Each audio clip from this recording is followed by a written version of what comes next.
हरे राम राम राम हरे हरे, हरे कृष्ण कृष्ण कृष्ण हरे हरे, हरे राम राम राम हरे हरे, हरे राम राम राम हरे हरे, हरे कृष्ण कृष्ण कृष्ण हरे हरे,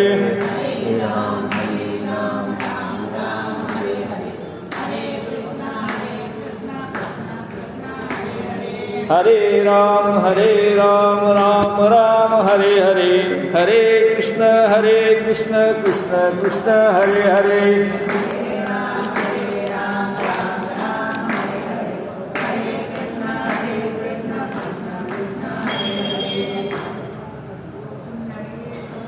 ग्रामदैवत हनुमान मंदिर मध्ये होत असलेल्या या अखंड हरिनाम सप्ताहात आज पहिल्या दिवशी सर्वप्रथम सद्गुरू संत श्री सद्गुरू चुडामणी बालादास महाराज, रेणुका माता, ग्रामदैवत महाभक्त हनुमान, श्रीराम प्रभू, विठ्ठल रुक्माई सर्वांच्या चरणी वंदन करून मी आजच्या प्रवचन सेवेला प्रारंभ करतो आहे. आज आपण सर्वजण या मंदिरामध्ये वेगवेगळ्या कार्यक्रमाच्या निमित्ताने एकत्र येत आहोत. काही पुण्यकर्म करावं, या जीवनाचा अर्थ समजून घ्यावा आणि मनुष्य जन्म जो प्राप्त झाला आहे त्या जन्माचं कल्याण व्हावं या इच्छेने आपण अशा कार्यक्रमामध्ये भाग घेतो. परंतु हे सगळे कार्यक्रम करत असताना, उपासना करत असताना, साधना करत असताना ती साधना कशा प्रकारची असावी यासाठी माऊलींनी साधकांसाठी, सामान्य माणसांसाठी हरिपाठ दिला आहे. या हरिपाठाच्या माध्यमातून माऊलींनी स्वतःचे अनुभव सांगितले आहेत आणि आपण कोणत्या पद्धतीने नामसाधना करावी, हरीची साधना करावी याचं मार्गदर्शन केलेलं आहे. हे मार्गदर्शन करताना जो जप आपण करणार आहोत, जी उपासना आपण करणार आहोत ती भगवंताला साक्षी ठेवून करावी, प्रपंचाला साक्षी ठेवून करू नये, ऐहिक वस्तू मागू नये, भगवंत मागावा अशा पद्धतीने व्हावी. रामकृष्णाच्या ठाई, शिवाच्या ठाई आपलं मन असावं असा उपदेश माऊली हरिपाठातून करतात. आणि ज्याला रामकृष्णाच्या ठिकाणी मन नाही, ज्याला या मनुष्य जन्माचा अर्थ समजत नाही, तो माणूस करंट आहे, अभागी आहे, दुर्भागी आहे अशा शब्दात माऊली त्याचं वर्णन करतात. आणि गुरूच्या सहाय्याने, साधूंच्या सहाय्याने आपल्या जीवनातलं द्वैत घालवावं आणि अद्वैताच्या पाठीशी जावं आणि अद्वैत जाणून घेण्याचा प्रयत्न करावा, म्हणजे मनुष्य जन्माचं सार्थक होईल असं माऊली सांगतात. आणि असा भाव असेल तरच त्याच्याकडून कीर्तन घडतं, नामसंकीर्तन घडतं. आणि नाम किंवा मूर्ती हे जे सगुण ध्यान आहे, हे सगुण ध्यान आपल्याला प्रपंचाचं मौन करायला लावतं आणि परमार्थाच्या पाठीशी लावतं. हा परमार्थ गाठण्यासाठी, परमात्मा गाठण्यासाठी थोडा प्रपंच विसरावा लागतो. आणि म्हणून मुखाने हरी म्हणा, हरिमुखे म्हणा, हरिमुखे म्हणा असं माऊली पुन्हा पुन्हा सांगतात. त्यासाठी आजच्या प्रवचन सेवेला आपण निवडलेला हरिपाठातला अभंग 9 आहे. या 9व्या अभंगाचे शब्द: विष्णुविन जप व्यर्थ त्याचे ज्ञान, रामकृष्णी मन नाही ज्याचे, उपजोनी करंटा नेने अद्वैत वाटा, रामकृष्णी पैठा कैसेनी होय, द्वैताची झाडणी गुरुविन ज्ञान, तयाकेचे कीर्तन घडेल नामी, ज्ञानदेव म्हणे सगुण हे ध्यान, नामपाठ मौन प्रपंचाची. हरिमुखे म्हणा हरिमुखे म्हणा पुण्याची गणना कोण करे, असे अभंगाचे शब्द आहेत. माऊलींनी 27 अभंगामध्ये नामाचंच महत्त्व सांगितलेलं आहे, हरिनामाचंच महत्त्व सांगितलेलं आहे, वेगवेगळ्या पद्धतीने सांगितलेलं आहे. याच्यामध्ये माऊली असे सांगतात की या जगाचं या विश्वाचं जे तत्व आहे ते विष्णू तत्व आहे, परमात्म तत्व आहे. आणि हे परमात्म तत्व किंवा विष्णू याला धरून आपल्याला साधना करायची आहे. विष्णू हे जे तत्व आहे हे निर्गुण निराकार आहे. हे तत्व सृष्टीमध्ये व्यापलेलं आहे. या प्रत्येक पदार्थामध्ये, सृष्टीतल्या प्रत्येक वस्तूमध्ये ते व्यापलेलं आहे. तुमच्या आमच्या सर्वांमध्ये, पशुप्राण्यामध्ये ते व्यापलेलं आहे. ते अगोचर आहे, म्हणजे इंद्रियांना ते दिसत नाही, जाणवत नाही, त्याचा स्पर्श करता येत नाही, त्याला ऐकता येत नाही, त्याला फक्त ओळखावं लागतं. आणि ते ओळखण्याची कला ही फक्त नामातून साध्य होते असं माऊली म्हणतात. त्याचं जे षडैश्वर्य रूप आहे, ऐश्वर्याने धर्म, श्री, यश, ज्ञान, वैराग्य या सगळ्यांनी नटलेलं जे रूप आहे, हे रूप आपल्याला जाणून घ्यायचं असेल तर या विश्वाच्या रूपात नटलेला, चैतन्य रूपात नटलेला परमात्मा ओळखावा लागतो. आणि तो ओळखण्यासाठी म्हणून हरिपाठ करावा लागतो. हरिपाठाने तो साध्य होतो असं माऊली म्हणतात. विष्णू नाम घेत असताना या विष्णू नामामध्ये राम आणि कृष्ण हे अपेक्षित आहे. आणि ह्या रामकृष्ण नावामध्ये विष्णू नाम दडलेलं आहे. राम आणि कृष्ण हे विष्णूंचं सगुण रूप आहे. आणि हे सगुण रूप आपल्याला चैतन्य रूपामध्ये जाणवतं. त्याच्यामध्ये शिवनाम सुद्धा अपेक्षित आहे. मग शिवाचं नाम घ्या, रामाचं नाम घ्या, कृष्णाचं नाम घ्या, विष्णूचं नाम घ्या, ही सर्व नामं एकाच तत्वाची आहे. ज्याला आपण गॉड म्हणतो, ज्याला आपण देव म्हणतो, ज्याला आपण परमात्मा म्हणतो, तो सर्वत्र नटलेला आहे. तो सर्व चराचरामध्ये, कणाकणामध्ये आहे, परंतु अगोचर आहे. त्याला जाणून घ्यावं लागतं, त्याला अनुभवावं लागतं. आणि म्हणून विष्णू नाम घेत असताना शिवनाम घेऊ नये आणि शिवनाम घेताना विष्णू नाम घेऊ नये असं अपेक्षित नाही. विष्णू आणि शिव एकच आहे. हरिहर नाही भेद, हरिहर नाही भेद, करू नये वाद, उजवे वाम भाग, तुका म्हणे एकची अंग. तुकाराम महाराज म्हणतात, हरी आणि हर एकाच देहाचे किंवा एकाच अंगाचे दोन भाग आहेत. याच्यामध्ये भेद करायचा नाही. त्याच्यासाठीच नरहरी सोनारांनी संत अवतार घेतला आणि हा भेद नाहीसा करण्यासाठी मार्गदर्शन केलं. हरी आणि हर एकच आहेत हे सांगण्यासाठीच त्यांनी अवतार घेतला होता. तुकाराम महाराज असतील, ज्ञानोबा माऊली असतील, एकनाथ महाराज असतील, सर्वजण हेच सांगतात की हा भेद करू नका. सर्व परमात्मा हा एकच आहे, एकतत्व नाम. सगळीकडे नटलेलं जे तत्व आहे ते एकच आहे आणि या एकापासून या सगळ्या अनेकांची उत्पत्ती आहे. म्हणून त्याला जाणून घेण्याचा प्रयत्न आपल्याला या विश्वातून करावा लागतो. परब्रह्म एकच आहे. आपण ब्रह्मा म्हणतो, विष्णू म्हणतो, महेश म्हणतो. ब्रह्माला निर्माता म्हणतो, विष्णूला पालक म्हणतो आणि शिवाला संहारक म्हणतो. परंतु या तिन्हीचे जर अक्षर आपण घेतली, जनरेटर, ऑर्गनायझर आणि डिस्ट्रॉयर अशी त्याला इंग्रजीमध्ये नाव आहे, आणि या तिन्हींचं पहिलं अक्षर घेतलं तर त्याच्यापासून गॉड हा शब्द तयार होतो. आणि गॉड हा एकच असतो. तोच निर्माता आहे, तोच पालक आहे आणि तोच संहारक आहे. याला वेगळं सेपरेशन, वेगळेपणा हा आपण दिले. हे सर्व तत्व एकत्रच नटलेलं आहे.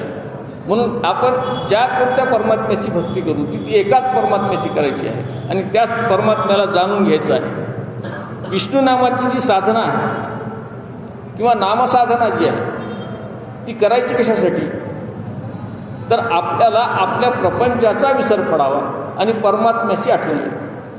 आपण विष्णूचं नाम घेतो, विष्णूचं नाम तल्लीन होऊन घेतो, मन लावून घेतो, त्यावेळी आपला प्रपंच विसरतो, संसार विसरतो आणि खऱ्या अर्थाने आपण परमेश्वराकडे वाटचाल करायला लागतो. हा मायापाश जो आहे, मायारूपाने नटलेला जो हा निसर्ग आहे, ही पृथ्वी आहे, विश्व आहे, याला विसरून याच्यामध्ये दडलेलं जे तत्व आहे त्याचा शोध घेणे म्हणजेच परमार्थ. आणि हा शोध आपल्याला घ्यायचा आहे. आणि जेव्हा हा शोध घेण्यासाठी आपण नामसाधना करतो त्यावेळी मायापाश तोडून आपण भगवंताशी समरस व्हायला लागतो. जशी दुधात साखर मिसळावी तसं भगवंतामध्ये भक्त मिसळायला लागतं. जर ती तल्लीनता प्राप्त झाली तर त्यासाठी ओढ असावी लागते, त्यासाठी भक्ती असावी लागते, त्यासाठी प्रेम असावं लागतं, त्यासाठी श्रद्धा असावी लागते. परमात्म तत्व या पृथ्वीमध्ये दडलेलं आहे, या निसर्गामध्ये दडलेलं आहे, याच्यावर आपली श्रद्धा असली पाहिजे. हे सगळा जो पसारा चाललेला आहे हा सगळा त्याच्या आज्ञेने चाललेला आहे. हे त्याचं जो रूप आहे हे आपल्याला कळलं पाहिजे. आणि हे कळून घेण्यासाठी म्हणून त्याची ओढ लागली पाहिजे, त्याची श्रद्धा असली पाहिजे. ओढ कशी असावी याच्यासाठी आपण एक उदाहरण घेऊ. रायगड ही शिवाजी महाराजांची राजधानी. या रायगडाच्या पायथ्याला एक छोटंसं गाव आणि त्या गावामध्ये एक झोपडी. तिथली एक हिरा नावाची गवळण रोज रायगडावर दूध विकायला जायची. ही रोज सकाळी दूध विकायला जायची आणि संध्याकाळी परत घरी यायची. तिचं लहान बाळ होतं. या बाळाला पाळण्यात झोपवून सासू सासऱ्यांच्या हवाली करून ती सकाळी दूध विकायला गेली. तिने दिवसभर दूध विकलं. संध्याकाळी काय बाजारहाट करायचा असेल तो केला.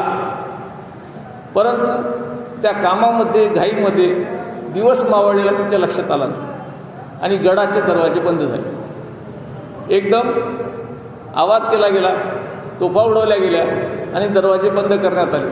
आणि तिला लक्षात आलं बाळ पाळण्यात आहे, आपण गडावर आहोत, गडाचे दरवाजे बंद झाले आहेत.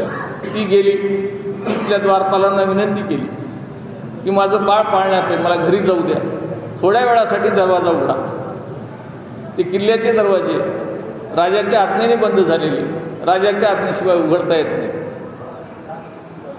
ती निराश झाली आणि रडत भेकलत त्या गडाभोवती फिरायला लागली. त्या गडावरून फिरत असताना तिला लक्षात आलं अंधार पडलेला आहे, किंचितसा चंद्राचा उजेड आहे आणि या उजेडामध्ये तिला बाळाची ओढ लागली.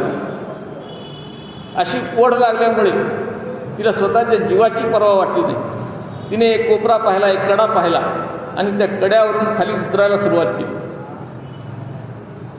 अंधार गडद पसरलेला, काट्याकुट्यांचा रस्ता, तो कडा आहे, वरून खाली उतरायचं आहे. एका फांदीला धरायचं, एका खडकाला धरायचं आणि खाली एक एक पाय टाकत उतरायचं. फक्त बाळाची ओढ, याच्यामुळे तिला कुणाची भीती वाटली नाही. तिला सापाची विंचवाची भीती वाटली नाही, तिला खरचटल्याची भीती वाटली नाही, रक्त निघाल्याची भीती वाटली. तिला फक्त बाळाची ओढ होती आणि त्या ओढीपोटी ती खाली उतरत गेली आणि आपल्या घरी पोहोचली. बाळाला कवटाळलं आणि आपलं प्रेम व्यक्त केलं. दुसऱ्या दिवशी सकाळी परत ती गडावर आली. दरवाजा उघडताच गडावरती दिसली. द्वारपालाने पाहिलं, रात्री ही वर अडकलेली होती. ही रात्रीतून खाली गेली कशी आणि वर आली कशी? त्यांना शंका आली. त्यांनी ताबडतोब तिला धरलं आणि राजापुढे उभं केलं. ते शिवाजी राजे होते. शौर्याची किंमत करणारे, स्त्रीचा आदर करणारे असे शिवाजी महाराज. त्यांनी पाहिलं की बाळाच्या ओढीपोटी ही बाई खाली गेली. तिने जीवाची पर्वा केली नाही आणि त्यांनी तो मार्ग पाहिला, तो मार्ग बुजवला. तिथे एक बुरुज बांधला, त्याला हिरकणी बुरुज असं नाव दिलं आणि त्या बाईचा आपल्या राजवाड्यामध्ये सत्कार केला, राजमहालामध्ये सत्कार केला, साडी चोळी दिली. असं शौर्य गाजवल्याबद्दल तिचा सत्कार करून मग सांगण्याचा उद्देश असा आहे की बाळाची ओढ, कर्तव्याची ओढ जर आपल्याला लागली तर कुठल्याच प्रकारची भीती मनामध्ये राहते आणि त्या ओढीने माणूस कार्य करायला लागतो, त्या ओढीने माणूस उपासना करायला लागतो. तशी परमेश्वराची जर ओढ लागली तर परमेश्वरसुद्धा आपल्याला भेटू शकतो. परमेश्वराच्या मार्गात येणाऱ्या अडचणी आपल्याला काहीच वाटत नाही. आपल्याला जे दुःख होतं, त्रास होतो, तो त्रास वाटत नाही. आणि परमेश्वर आपल्याला भेटायचं असेल तर अशी आपल्याला उपासना करावी लागते, अशी साधना आपल्याला करावी लागते आणि ती नामसाधना सांगितलेली आहे. मौलींनी आपल्याला जी सांगितली आहे ती अवघड साधना नाही, सगळ्यात सोपी सुलभ साधना सांगितलेली आहे. ती म्हणजे नामसाधना सांगितलेली आहे. फक्त भगवंताचं नाम घ्या. कोणत्याही परिस्थितीत, कोणत्याही ठिकाणी तुम्ही असा, त्यावेळी फक्त भगवंताचं नाम आणि स्मरण, नाम आणि जप हाच आपल्याला त्यांनी सांगितलेला आहे. ज्ञानदेवे जप केला मग समाधीस बैसला, नाम घेता बोध झाला, देव आला हृदयाशी. ज्ञानदेवाने सुद्धा समाधीस बसत असताना जप केला, विष्णू नामाचा, हरिनामाचा जप केला, म्हणून समाधीत बसताना हृदयाशी त्यांच्या भगवंत स्वतः आला. त्यांना समाधी देण्यासाठी भगवंत स्वतः तिथं उपस्थित होते असं नामदेवांनी वर्णन करून ठेवलेलं आहे. म्हणजे नामजप केला तर भगवंत दर्शन देतात, भगवंत आपल्या जवळ येतात असं ज्ञानदेव आपल्या अनुभवावरून सांगतात. म्हणून विष्णू नाम, रामकृष्ण नाम, शिवनाम ही अधिकृत नाव आहेत आणि ह्याच नामाची उपासना करावी आणि इतर नामाचा इथं निषेध केलेला आहे. इथं सांगितलेलं आहे की इतर देवतांची नावं, इतर देवतांची उपासना ही तुमच्या कल्याणाची नाही. इतर देवता ज्या असतात त्या मर्यादित सामर्थ्याच्या असतात, त्यांच्याकडं फार कमी प्रमाणामध्ये शक्ती असते. त्या देवता तुम्हाला जे साधन देतात, त्या देवता जे तुम्हाला फळ देतात, ते फळ अतिशय मर्यादित स्वरूपाचं असतं. जसं मंत्रिमंडळ असेल, मंत्रिमंडळामध्ये प्रधानमंत्र्याकडे सगळे अधिकार असतात, मुख्यमंत्र्याकडे अधिकार असतात आणि त्या मंत्र्याकडे त्या विभागापुरता अधिकार असतो. एखादी शाळा असेल, रस्ता असेल तर बांधकाम मंत्री असतो, शिक्षण मंत्री असतो, एखादा वैद्यकीय मंत्री असतो, त्या खात्यापुरते त्याच्याकडे अधिकार असतात आणि तेवढ्यापुरतंच तो कार्य करत असतो. पण प्रधानमंत्र्याकडे पूर्ण अधिकार असतो. म्हणून विष्णू हे जे तत्त्व आहे, रामकृष्ण हे जे तत्त्व आहे, ते पूर्ण अधिकाराचं तत्त्व आहे. म्हणून त्याला प्राप्त करण्याचा प्रयत्न करावा, इतर देवतांची आपण उपासना करू नये असा इथं पुढाकार घेतलेला आहे. आणि त्याच्यामुळं होतं काय की आपल्याला आपल्या सांसारिक गोष्टीमध्ये ज्या काही छोट्या मोठ्या गोष्टी लागतात त्याचा आपल्याला फायदा होत असतो. समजा आजार झाला आहे आणि आपण सूर्याची उपासना केली तर सूर्य आपल्याला तेवढा आजार दुरुस्त होण्यापुरती सिद्धी देतो, तेवढंच फळ आपल्याला देतो. एखादं संकट आलं असेल, गणपतीची उपासना केली तर तेवढं संकट दूर करतो. शक्ती हवी असेल, हनुमंताची उपासना केली तर हनुमंत तेवढी शक्ती देतात. तर असं मर्यादित स्वरूपाचं अधिकार, मर्यादित स्वरूपाचं फळ ह्या देवता देत असतात.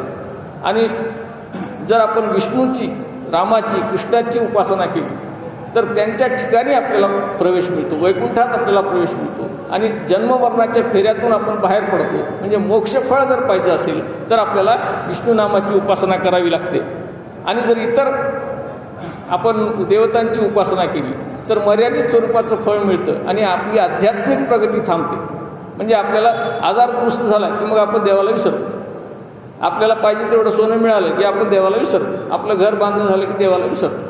म्हणजे आपण विस्मरण होतं आणि हे विस्मरण टाळण्यासाठी म्हणून भगवंत प्राप्तीचीच इच्छा करावी आणि मोक्षप्राप्तीचाच प्रयत्न करावा आणि सकाम भक्ती सोडून निष्काम भक्ती करावी आणि ती आपल्याला प्रगतीवर नेते. अन्यथा देवतांची भक्ती आपल्याला अधोगतीवर नेते. भगवंत गीतेच्या 4थ्या अध्यायामध्ये 12व्या श्लोकामध्ये सांगतात, कांक्षत कर्मणाम सिद्धिम यजंत ह्य देवता क्षिप्रम ही मानुषे लोके सिद्धिर्भवती कर्मजा. असा एक श्लोक आलेला आहे. या श्लोकामध्ये भगवंत असं म्हणतात, कर्मफळाची इच्छा करणारे, देवतांचं पूजन करणारे, लौकिक फळ मागणारे आणि छोट्या छोट्या सिद्धींनी खुश होणारे, आनंदी होणारे असे जे भक्त असतात त्यांना मी प्राप्त होत नाही.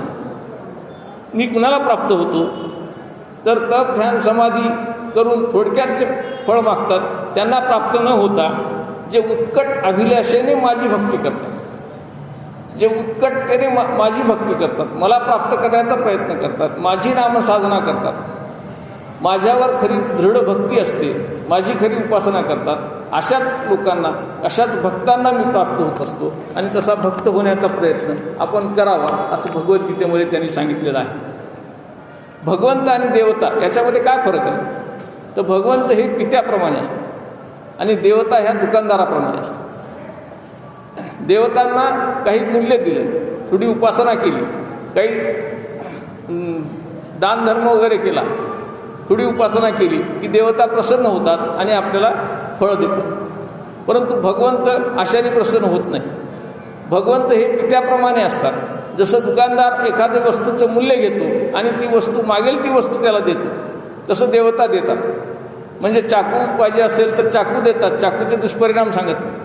काडीपाटी पाहिजे असेल तर काडीपेटी देतात, त्याचे दुष्परिणाम सांगत नाही. परंतु भगवंत हे पित्याप्रमाणे असतात. भगवंताला जर आपण काडीपेटी म्हणजे वडिलाला जर आपण काडीपेटी मागितली, चाकू मागितला, तर त्याचं काय कारण आहे, त्याचा काय उपयोग आहे, आपलं भलं कशात आहे हे जाणून मग आपल्याला ते देतात वडील. परंतु दुकानदार ते जाणून देत नाही. तसं देवता ह्या दुकानदाराप्रमाणे असतात आणि भगवंत हे पित्याप्रमाणे असतात. म्हणजे भगवंत आपल्याला जे देतात ते आपल्या कल्याणाचं असतं. म्हणून भगवंताकडे मागावं, देवताकडे मागू नये. आणि भगवंतापर्यंत पोहोचण्यासाठी म्हणून संत, साधू, गुरु यांचा आश्रय घ्या. संतांच्या सानिध्यात राहावं, साधूंचा उपदेश ऐकावा, गुरुच्या सानिध्यात राहावं, गुरुचा उपदेश ऐकावा, गुरुचा बोध ऐकावा आणि त्यांच्या मार्गाने चालावं. म्हणजे आपल्याला ईश्वर प्राप्ती होऊ शकते, म्हणजे आपल्याला मोक्ष प्राप्ती होऊ शकते, आपण वैकुंठात विलीन होऊ शकतो. म्हणून संत, साधू, गुरु यांना मार्गदर्शक म्हणून आपण त्यांच्या सानिध्यात राहावं आणि ईश्वराला प्राप्त करण्याचा प्रयत्न करावा. याच्यामध्ये करंटा असा एक शब्द मौलींनी वापरलेला आहे. त्यांनी करंटा कुणाला म्हणलेला आहे? जो अविवेकी आहे, जो बुद्धीचा वापर करत नाही, सारासार बुद्धीचा वापर करून श्रीमंत होणारे, पैसा कमवणारे, ज्ञान देणारे खूप लोक असतात. परंतु ज्याला परमार्थ आणि प्रपंच याच्यातला फरक कळत नाही, जो प्रपंचामध्ये यशस्वी असेल पण परमार्थ कळत नाही, अशाला करंटा म्हटलेला आहे. परमार्थ ज्याला कळतो तो खऱ्या अर्थाने भाग्यशाली असतो आणि ज्याला परमार्थ कळत नाही त्याला दुर्भाग्य असं म्हटलेलं आहे, अभागी असं म्हटलेलं आहे, मतिमंद असं म्हटलेलं आहे. मतिमंद कुणाला म्हणतात? ज्याला आपलं भलं कळत नाही त्याला मतिमंद म्हणतात. ज्याला आपलं भलं कळत नाही त्याला करंटा म्हणतात. ज्याला आपलं भलं कळत नाही त्याला अभागी म्हणतात. आपलं भलं कशामध्ये आहे?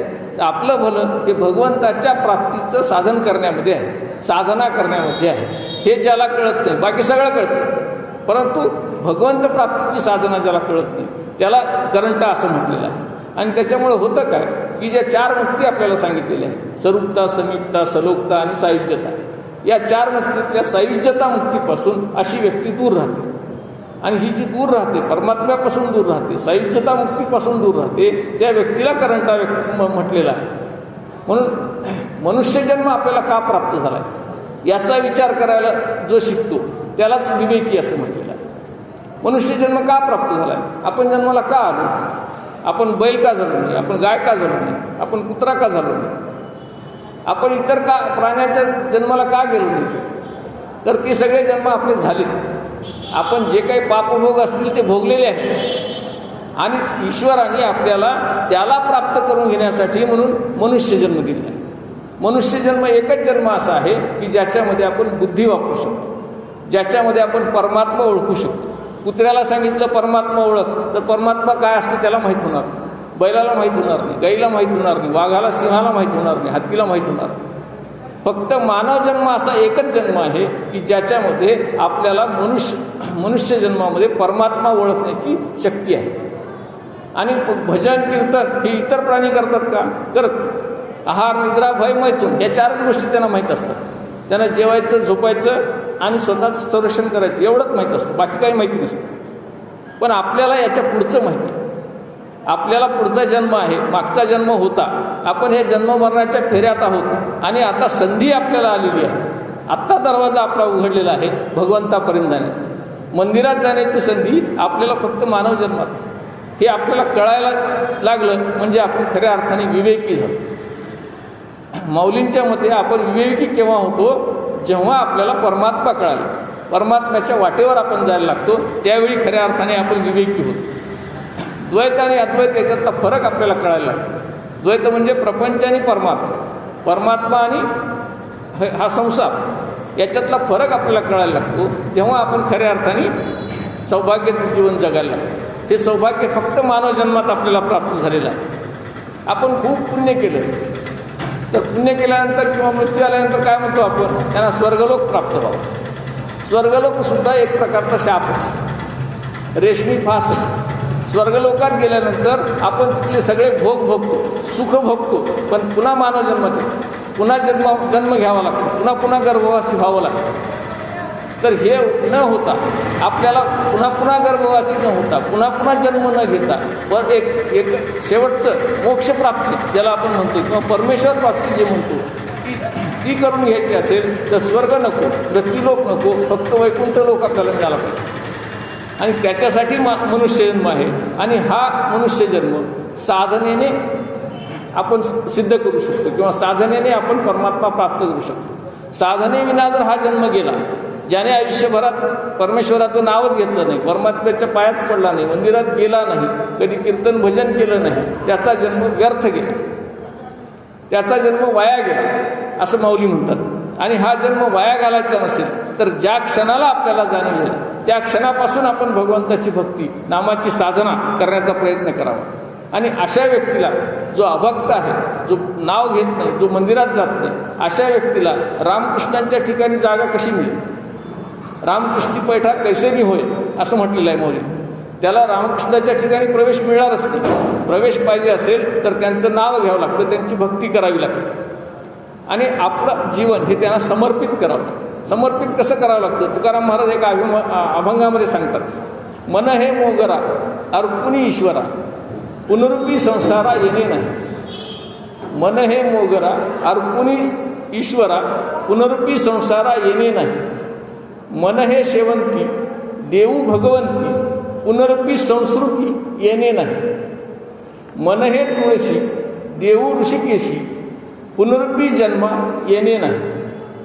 तुका म्हणे ऐसा जन्म दिला देवा तुझा वास व्हावा वैकुंठाशी. मोगऱ्यासारखं माझं मन मी करीन. तुकाराम महाराज काय म्हणतात? मोगऱ्यासारखं माझं मन मी करीन. मोगरा काय म्हणतात? त्याला फळ येत नाही, फूलच आहे आणि ते फूल हे पूर्णपणे भगवंताला समर्पित होतं, लोकांना आनंद देतं, सर्वांचं भलं करतं, आनंद देणारं, समर्पित होणारं, ईश्वराच्या चरणी वाहिलं जाणारं असं ते फूल आहे. म्हणून त्याची उपमा मनाला दिलेली आहे. म्हणजे आपलं मन हे मोगऱ्यासारखं करून मी तुमच्या चरणी समर्पित करीन. कशासाठी? पुन्हा ह्या संसारात मला यायचं नाही, पुन्हा मला जन्म घ्यायचा नाही. मी शेवंतीसारखं हे माझं मन मी तुम्हाला अर्पण करीन. तुळशीच्या फुलासारखं, तुळशीच्या पानासारखं मी हे माझं मन तुम्हाला अर्पण करीन आणि पुन्हा या संसारात येणार नाही. संस्कृती म्हणजे ह्या जगी, ह्या विश्वात मी पुन्हा येणार नाही. मी जन्माला पुन्हा येणार नाही, संसारात पुन्हा येणार नाही, पुन्हा गर्भवासी होणार नाही. मग काय करेन? मला असा जन्म दे देवा की तुझ्या सानिध्यात मला राहता येईल, मला वैकुंठात राहता यावं, तुझा वास व्हावा वैकुंठाशी. म्हणजे तुझा वास जिथे आहे तिथे मला राहता यावं, पुन्हा पुन्हा जन्माला यायची वेळ येऊ नये असं तुकाराम महाराज म्हणतात. आणि ती साधना, ते फळ प्राप्त होण्यासाठी मोगऱ्यासारखं आपलं मन करावं लागतं आणि ते भगवंताला समर्पित करावं लागतं. आणि भगवंत आणि हा प्रपंच किंवा हे संसार हे द्वैत विसरून फक्त भगवंतालाच स्मरण करावं लागतं. आणि त्याच्यासाठी गुरुचा बोध घ्यावा लागतो, गुरुच्या सान्निध्यात राहावं लागतं. आणि गुरुच्या बोधाने जर आपण गेलं तर त्या नामामध्ये आपल्याला स्थिरता प्राप्त होते. आपण नामात स्थिर व्हायला लागतो. आणि द्वैत घटलं, हा प्रपंच नसून, हा संसार नसून हे भगवंताचंच रूप आहे असं जेव्हा आपल्याला कळायला लागतं त्यावेळी आपल्याकडून संकीर्तन किंवा साधना घडत नाही, आपल्याकडून नाम घडत राहतं, नाम येत राहतं. आणि जेव्हा असं आपण प्रपंचाकडून परमार्थाकडे जायला लागतो, द्वैताकडून अद्वैताकडे जायला लागतो, त्यावेळेस दुःखाकडून सुखाकडे जायला लागतो. आपण संसारामध्ये आहोत, लेकरं बाळं आहेत, खायला प्यायला आहे, घर आहे, दार आहे, शेती आहे, सगळं आहे, अधिकार आहे, सुना नातवंड सगळं आहे, परंतु आपण सुखी नाही. आपण दुःखाकडून दुःखाकडेच जातो. आपल्याला जर दुःखाकडून सुखाकडे जायचं असेल तर परमात्म्याचा आश्रय घ्यावा लागतो, तर गुरुचा आश्रय घ्यावा लागतो. आणि हा गुरुचा आश्रय आपल्याला परमात्म्याकडे नेत असतो. आपण आपल्या इंद्रियांनी वेगवेगळे पदार्थ, वेगवेगळे दृश्य आत घेत असतो. हे दृश्य जग आपण आत घेत असतो. डोळ्यांनी हे सृष्टी पाहतो, कानाने ऐकतो, जिभेने चव घेतो, त्वचेने स्पर्श करतो. परंतु याच इंद्रियद्वाराने आपण जर परमात्म्याला आत घेण्याचा प्रयत्न केला तर खऱ्या अर्थाने आपलं जीवन सार्थक होईल. आपण डोळ्यांनी पाहत असताना या सृष्टीमध्ये दडलेला परमात्मा पाहावा. आपण कानाने ऐकत असताना या सृष्टीमध्ये दडलेल्या परमात्म्याचा आवाज ऐकण्याचा प्रयत्न करावा. या सृष्टीमध्ये असलेल्या वस्तूंची चव घेत असताना तो भगवंताने दिलेला प्रसाद आहे असं समजून घ्यावं. असं प्रत्येक गोष्टीमध्ये जर आपण भगवंत जोडला गेला तर आपल्याला खऱ्या अर्थाने या जीवनाचा अर्थ कळला असं व्हायला लागतं. आणि हा मार्ग दाखवणारे फक्त सद्गुरू असतात. संत असतात, गुरु असतात आणि मार्गदर्शक असतात.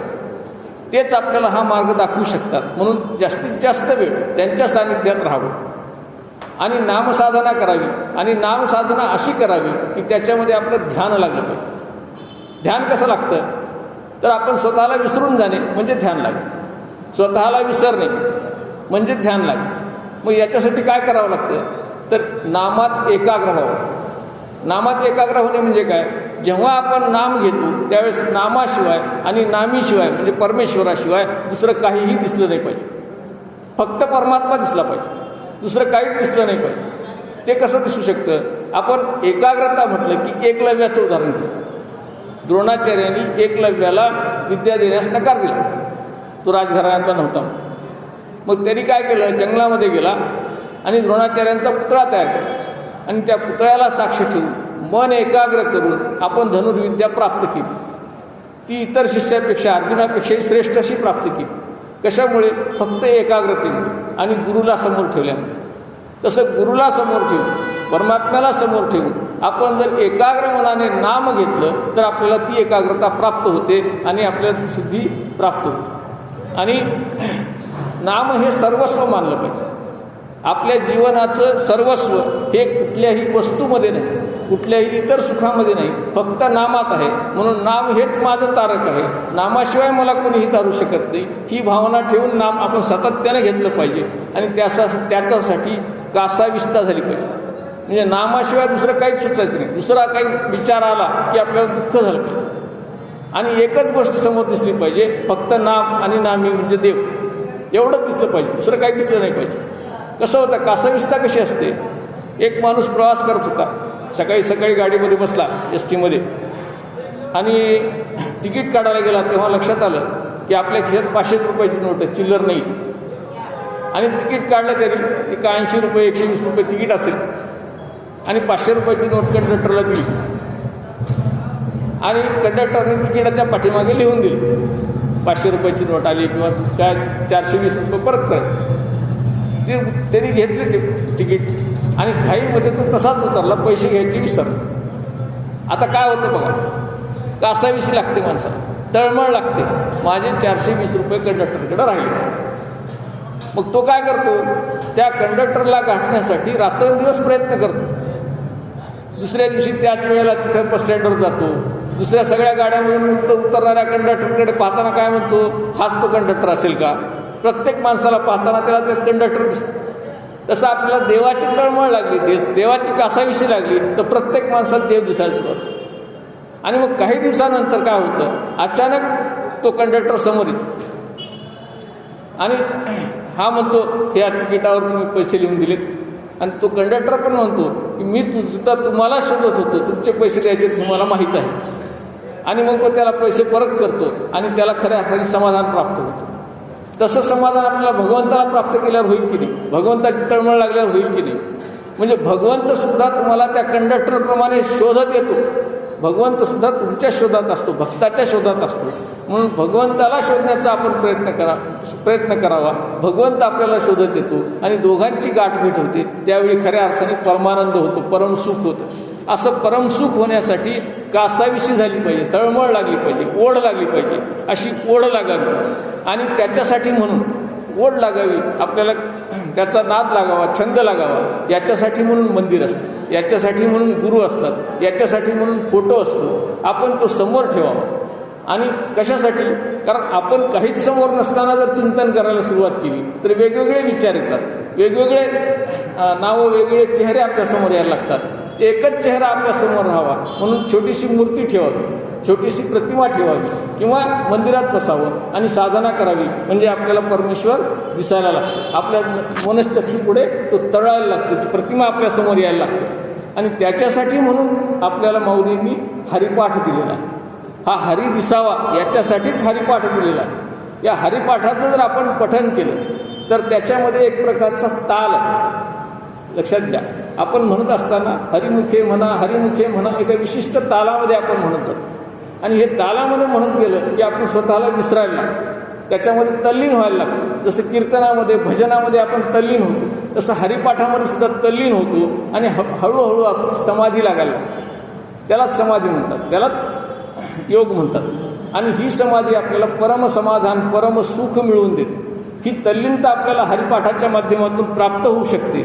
ही तल्लीनता, ही समाधी, ही अवस्था आपल्याला हरिपाठ देतो असं माऊली म्हणतात. म्हणून हरिपाठ माऊलींनी दिला आहे, तो नित्यनियमाने आपण करावा.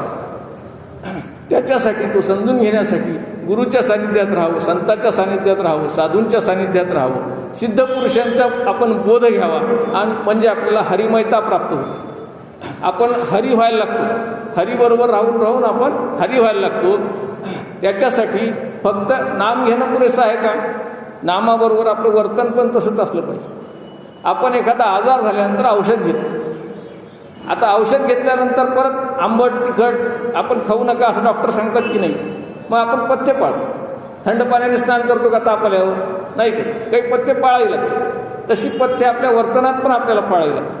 औषध तर घ्यावंच लागतं, पण पथ्यही पाळावी लागतात. फक्त औषध घेतल्याने आजार दुरुस्त होत नाही, फक्त पथ्य केल्याने आजार दुरुस्त होत नाही. तर औषधाबरोबर पथ्य करावं लागतं आणि पथ्याबरोबर औषध घ्यावं लागतं. तसं नामाबरोबर वर्तन सुधारावं लागतं आणि वर्तनाबरोबर नाम घ्यावं लागतं. म्हणजे चांगलं सद्वर्तनी राहायचं आणि सतत नामात राहायचं. आता मनुष्य जन्मामध्येच आपण हे का प्राप्त करू शकतो? कारण मनुष्य जन्मामध्ये हे विश्व ओळखण्याची शक्ती आपल्यामध्ये आहे. हे विश्व म्हणजे काय आहे? हे विश्व म्हणजे भगवंताचा विलास. भगवंतानी आपल्या कल्पनेने उभं केलेलं हे विश्व आहे. माया ही भगवंताचीच लेक आहे, भगवंतानीच निर्माण केलेली आहे. आणि या मायेच्या रूपाने हा संसार नटला आहे. या संसारामध्ये जे तत्व आहे ते विष्णू तत्व, भगवंत तत्व हे नटलेलं आहे. आणि त्याचं सगुण रूप म्हणजे हे विश्व आहे. भगवंत निर्गुण रूप आहे आणि त्यांनी जी घेतलेलं रूप आहे, सगुण रूप आहे, ते हे विश्व आहे. म्हणजे ह्या विश्वामध्येच भगवंत आहेत. त्यांना आपल्याला शोधायचं आहे. जसं अलंकार दिसतात आपल्याला, वेगवेगळे अलंकार आहेत. नथ असेल, पाटल्या असतील, हार असतील, या सगळ्यामध्ये काय तत्व आहे? सोनं आहे. सोन्याचं रूपांतर अलंकारात झालंय आणि आपण त्याला नाव देतो. मग आपण त्याला नाव राम देतो, कृष्ण देतो, गणपती देतो, शिव देतो. ही जी नावं आहेत ही मूळ कोणती आहेत? परमात्म्याचीच नावं. मूळ कोण आहे? सोनं आहे. आणि बाकीचे सगळे अलंकार. तसं हे अलंकार आहे, परंतु मूळ सोनं ओळखण्याची शक्ती आपल्याला फक्त गुरु देतात. म्हणून गुरुच्या सानिध्यात राहावं आणि याचं ज्ञान करून घेण्याचा प्रयत्न करू नये. म्हणजे पाणी आहे, पाण्याची वाफ होते, पाण्याचाच बर्फ होतो, वाफेचं पाणी होतं, पाण्याचं पुन्हा बर्फ होतं. म्हणजे एकाच पाण्याची वेगवेगळी रूप आहेत, त्याला वेगळी नावं दिली जातात, परंतु मूळ काय? पाणीचं. म्हणून हे पाणी ओळखलं पाहिजे. आणि ह्या पाण्याचाच आपण अभ्यास करत बसण्यापेक्षा पाण्यावर श्रद्धा ठेवू, हे पाण्याची कृपा आहे हे लक्षात ठेवून आपण त्याची भक्ती केली पाहिजे. म्हणजे सगळं जे काही विश्व आहे ते ह्या परमात्म्याचं स्वरूप आहे हे ओळखून याच्यातला भगवंत जाणण्याचा प्रयत्न केला पाहिजे. भगवंताचं स्मरण हे सुखाचं आहे आणि विस्मरण हे दुःखाचं आहे. भगवंताला आपण विस्मरण करून, भगवंताला विसरून आपण काहीही व्यवहार करावेत ते दुःखाचे कारणीभूत होतात. आणि भगवंताला स्मरून जे व्यवहार करू ते सुखाला कारणीभूत होतात. म्हणून नामजप असेल किंवा नामोच्चार असेल, हा नामजप करत असताना नामजपापेक्षा नामस्मरण शब्द जास्त वापरलेला. नामजप याचा अर्थ आपण नामाचा पुन्हा पुन्हा उच्चार करतो. मनातल्या मनात असेल किंवा मोठ्याने असेल, पुन्हा पुन्हा उच्चार करतो.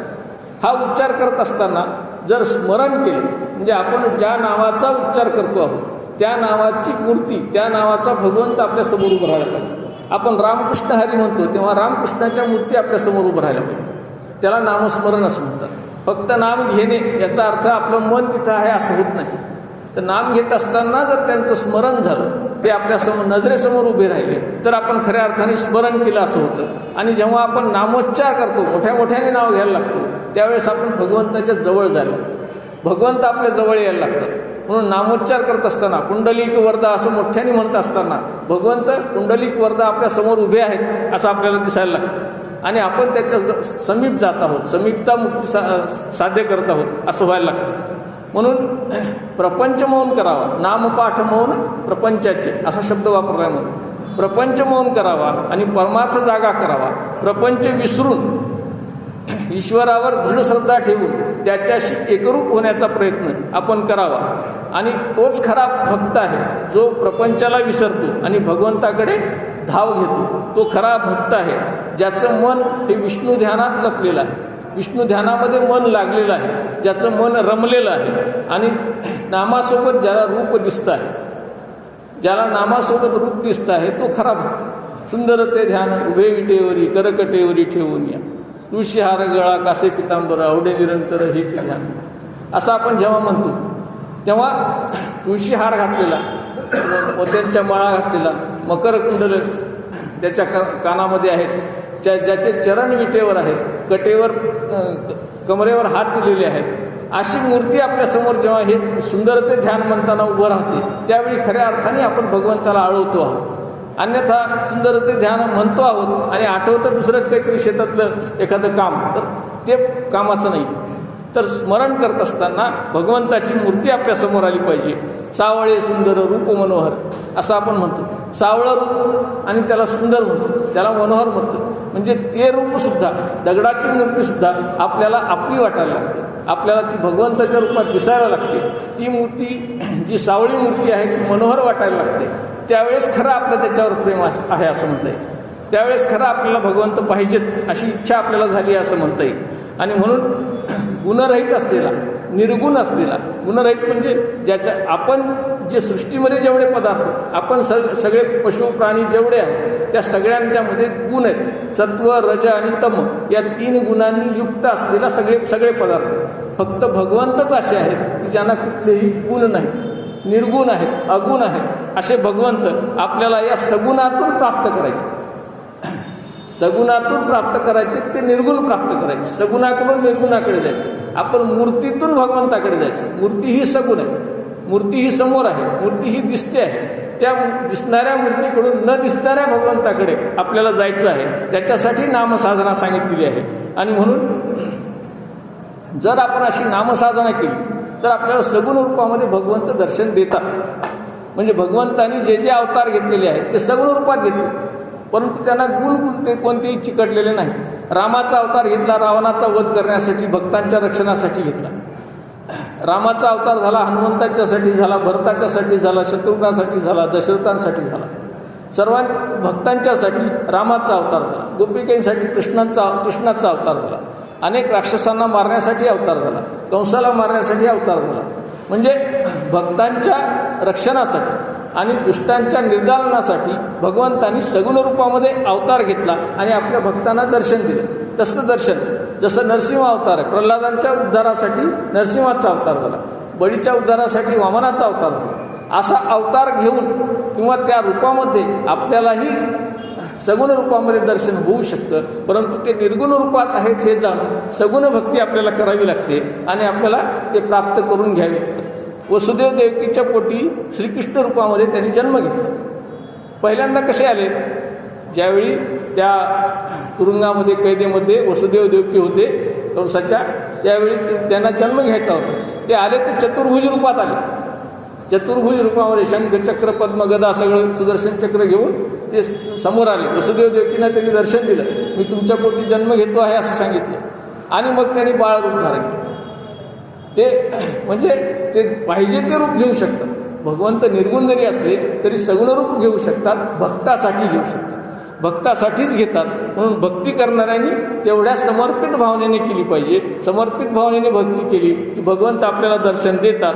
जसं ते अव्यक्त आणि व्यक्त होतात. म्हणजे कसं, समजा ज्वारीचा दाणा असेल, एखादी आंब्याची पोय असेल किंवा एखादा बाजरीचा दाणा असेल, त्याच्यामध्ये झाड लपलेलं आहे, दिसतं का झाड?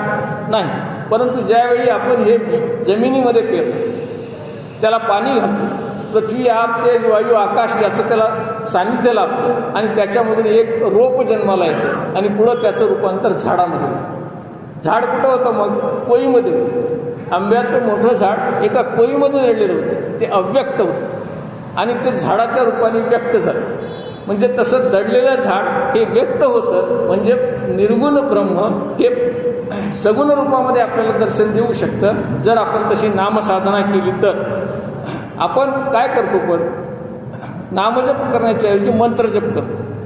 मंत्रजप का करतात? वेगवेगळे मंत्र का म्हणतात? आपल्याला काहीतरी फळ पाहिजे असतं, म्हणजे काय सिद्धी प्राप्त करायची असेल तर मंत्र म्हणतात. काही संसारातल्या वस्तू पाहिजे असतील तर मंत्र म्हणतात. त्या मंत्राची पूजा करून, मंत्राचा जप करून आपण काय करतो, जीवनातली काही दुःख दूर करतो.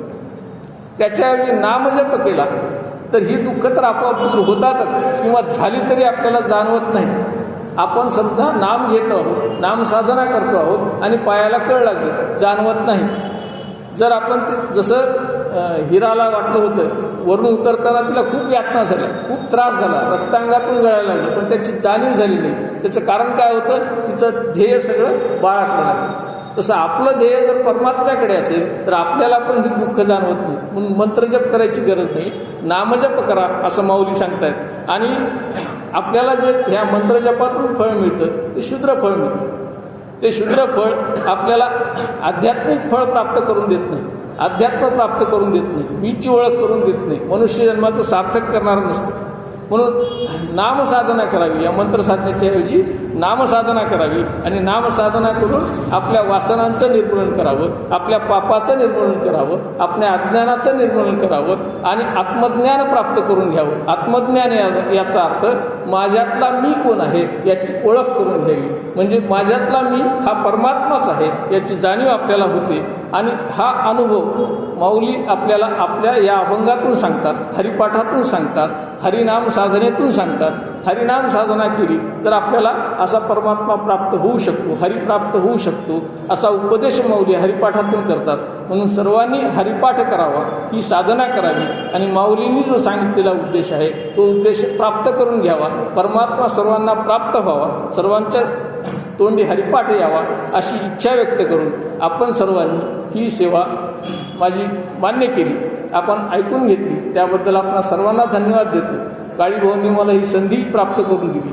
गवळे वगैरे इथं आलेत साहेब, ते आवर्जून उपस्थित झालेत. आपण सर्व आवर्जून आलात, काशीकर आवर्जून आले, हे सर्वजण आवर्जून येऊन माझी ही सेवा आपण मान्य केली, त्याबद्दल आपणा सर्वांचे धन्यवाद मानतो. आणि माझी सेवा सद्गुरूचरणी, हनुमंतांच्या चरणी अर्पण करून इथे थांबतो.